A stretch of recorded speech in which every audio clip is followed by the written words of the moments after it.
Cool. I think you do a lot anyway, mate. You've spoken about your advisory roles and coaching and things like that you do in the background, specifically to your industry and with the next generation in mind. How do you pay it forward? What sort of things are you involved in to do that? So I try to, in my actual jobs, I try to kind of live what I breathe. So when I Yeah, have the capacity to do, I look to hire people. Like one of my most successful hires at Just Eat was a apprentice who was in Sainsbury's 2 weeks before he started with us. nice. So I think one of these things that's just a slight aside that is interesting when you talk about talent shortage and stuff. I think it depends on your team size and what you need. When you've got a very small team, you do need really strong technical people. If I'm hiring 3 people, I can't have 2 people who've not got any experience, right? Because they won't. I need people who get off the ground and just get stuff done, because that's all I've got. As your team grows, you can then blend that kind of talent pipeline. So I think if you're hiring people and building teams, look at your talent pipeline. And it's again one of those things that you can make selfish, right? So that if I have a talent pipeline and people come right through it, when my senior leaves in a couple of years, because you obviously you can't have everyone as a manager, right, or a leader. If they move on to another role, I've got someone who's come up through that knows our company backwards, that's got a bit of gratitude, and because we've helped them progress their career, he then becomes a senior, then helps the next junior. So make sure when you build your team profiles, you get in some junior folk and look outside the norm, right? So I've got nothing against degrees. I've got a degree, I've got a master's, right? And I think, but look at people who are doing apprentice schemes, look at different ways of getting people in, look at people in your organization who are maybe doing end user support, that kind of things, help people progress into security within your team and within your company. Outside of work, I do a little bit of light mentoring. I've had a few people ask me for mentoring and stuff. So just as it's not something I do as a chargeable thing, but I do mentor the odd person who asks for some help. And I genuinely when I put stuff on LinkedIn and stuff that says, hey, my door's open if you are struggling with anything, I genuinely mean that, right? So my door is open if people want to ask advice, or if they're struggling with mental challenges or whatever else I've got experience in. But yeah, so it's just generally kind of trying to promote that in the industry.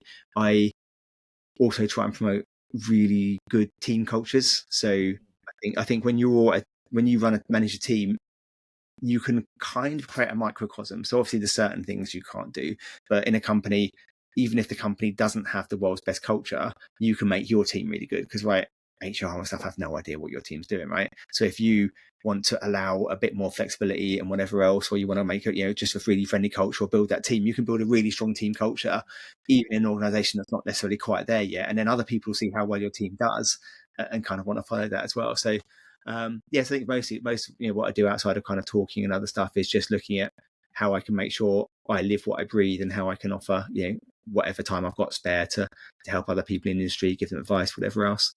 No, fair play, mate. I'm sure it's impactful. I'm sure there's a lot of gratitude along the way, right? Because the other thing, I think what holds a lot of people back is that, do people really care about my opinion? Like this as an example, and I've asked a few people in the South Africa community that I feel is quite influential. Like we've got WhatsApp groups and things like that. People are quite vocal on there, and there's certain people in that group that steer a lot of the conversation, right? And traditionally wouldn't be a keynote or invited to be a keynote of an event because they might not be perceived as a senior enough decision maker or don't have enough budget, right? Which is why most people get invited for those sort of things. But it's mad to think that they go, well, will they really care about my journey? And yes, it's an example, right? It's just a version of the truth, and clearly you've pushed yourself to make sure that you free up time for that. From my side, thanks for doing that, right? Even though I don't benefit from it direct, but I'm sure people do. Yeah, I think like it's really important to like make sure that's another thing that's very important. I think you mentioned having some younger people asking all those questions, right? Mm. I think having people ask the questions and being open to that is super important. It comes back to diversity as well, right? The more diverse your team is, the less you'll have more and more people in your team who you don't necessarily agree with how they think, or you may struggle to interact with them because they have very different styles, but you'll get the better outcomes, right? So you want to be really open to challenge. I love learning, and you don't learn from everyone who agrees with you, right? If all you do is hang out with people who think the same as you, it feels great. Like everyone's like, oh yeah, Kev, really good idea, Kev. Well done, Kev. Brilliant idea.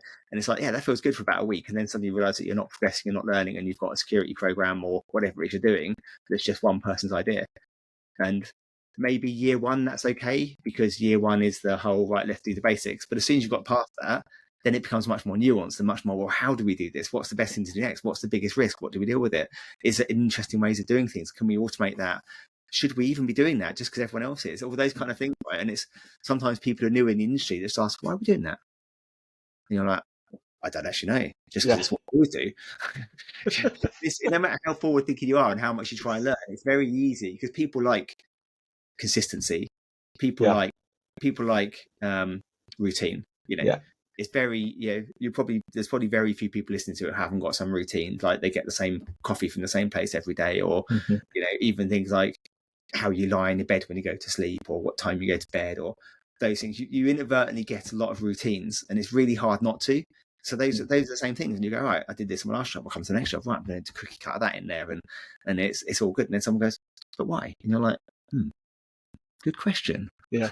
So it's not necessarily that it's wrong, but is it the best thing you can be doing? So again, coming back to helping people and people, the benefits of that, right? The more opinions and diverse thought you have in your teams, the better outcomes you'll have. And there's a metric shit ton of studies that evidence this, right?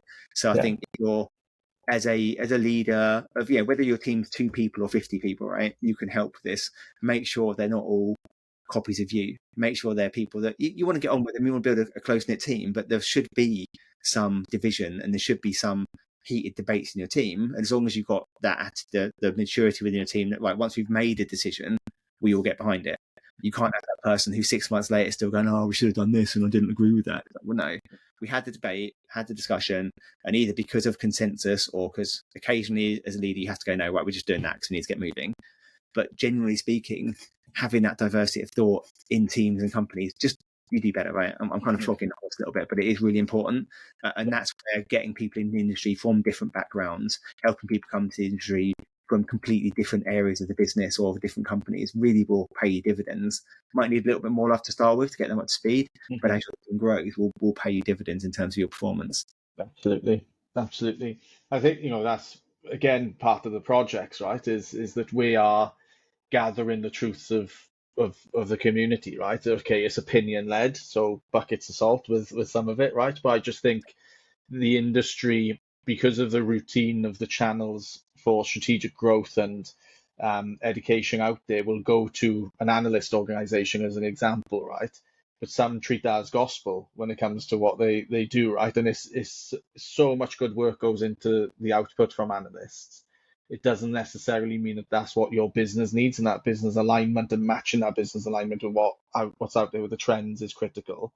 Some people seem to struggle with that a little bit and forget that, okay, why do we need this question? Does that fit in with this, right? So that's the opportunity with that. Yeah, Kevin, thank you so much for sharing your time. I'm sort of resonating with so much that you've said, and even more so from the community build in the alliances. We're just sort of building our own sort of CRM platform and gone through how many conversations that we've actually had over the last 7 years building the alliances, and there's in the thousands, so the conversation that you're having here is just, I'm picking points in my time and in my time here at the alliances that your points will resonate for so many. So hopefully they get a chance to hear it. But yeah, thanks very much for the time, Mike. We really appreciate it.